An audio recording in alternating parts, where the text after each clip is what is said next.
This needs to stop. We believed what they said, we did what they wanted, and look where it's got us. A new study has found that 1 in 8 of the world's population are now classed as obese. That is more than 1 billion people overall. From the 70s, they've told us, don't eat eggs, don't eat meat, don't eat saturated fat, cholesterol's bad for you. And where has this got us? A study from the American Diabetes Association shows a surge in type 2 diabetes in people aged 20 and younger. Over the last 40 or 50 years, they've told us cut the cholesterol, cut the saturated fat, increase the plant foods.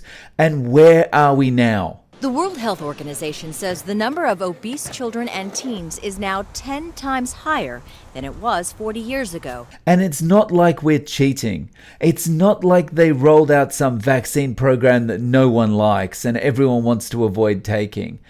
They told us we should eat by the food pyramid, and we did it. We trusted them.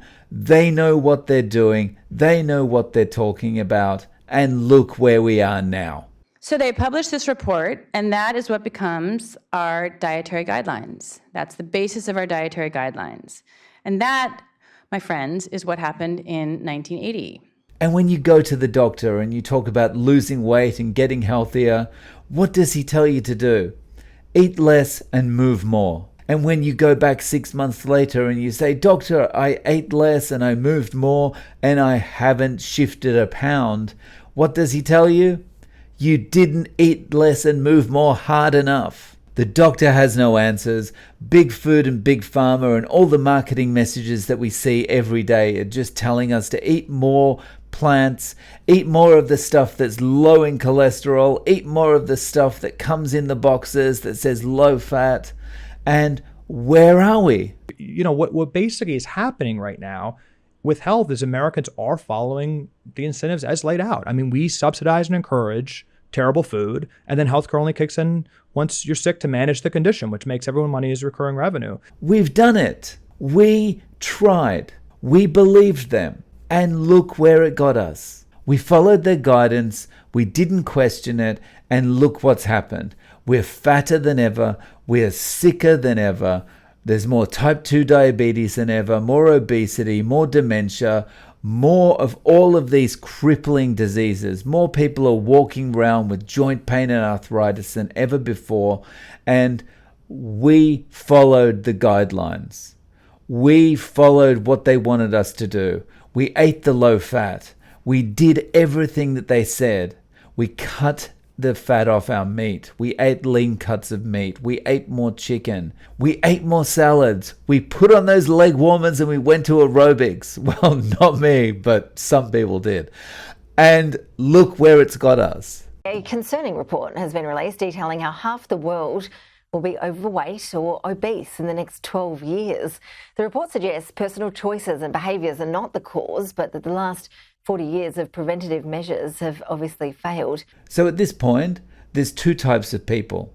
There are people that blame themselves and just think, well, this is me, this is my physiology, I'm just big boned, I'm just destined to be fat forever, I'm just destined to have all these diseases forever, this is my genetics. And there's the other people that think, this feels like I'm standing in the corner bashing my head off the wall. Maybe if I stop bashing my head off the wall, it's going to stop hurting. And it's the latter group that go on to find things like keto and carnivore and start getting healthier. And it's very, very interesting that following the guidance over the last 40 or 50 years, we've got sicker and sicker and sicker. But the people that have got sick, that choose to try something different and go low carb, high fat like keto or carnivore, they instantly start getting better. And if all the scientists out there were being truly honest, they would take a look at that and go, hang on, there's something here. There's something that we need to pay attention to, because people are getting better when they do the opposite of what the guidelines have said for the last 40 or 50 years. But they don't. So back to the two groups. There's a group that decided, you know what? I'm not bashing my head off the wall anymore. And they went on to find keto or carnivore. And that group is in a very powerful position because we've taken control of our health. And what we should be trying to do as much as possible is get the word out there to other people. And not in a direct way like, hey, you know, you don't look well, you should go on carnivore. What we should be trying to do is just talk about keto and carnivore as much as possible. Whether that's through social media and YouTube or it's some other channel, we should just be talking about it more.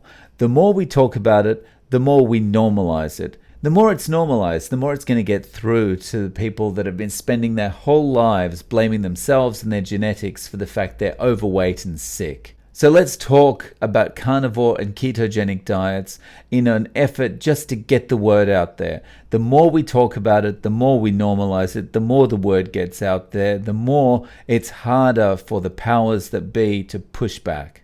They can put out all the propaganda against meat and for their boxed garbage that they want, but they can't deny the results that people are getting on carnivore. Need more convincing? See what carnivore can do for MS.